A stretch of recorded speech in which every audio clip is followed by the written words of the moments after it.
Alhamdulillah hasil yang kita dapatkan untuk Kota Banda Aceh ada 7 atlet anak-anak kita yang mewakili Provinsi Aceh menuju tingkat nasional. Saya senang selalu bersama akademisi, bangga, senang karena ini profesi yang luar biasa yang tidak bisa diukur.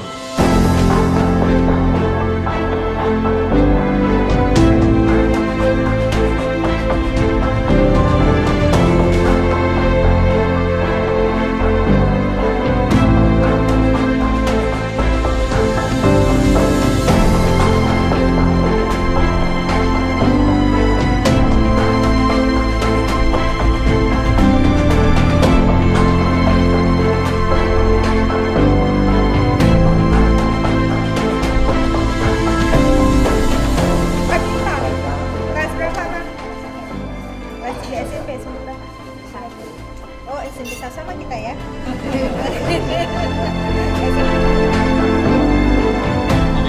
Banda Aceh.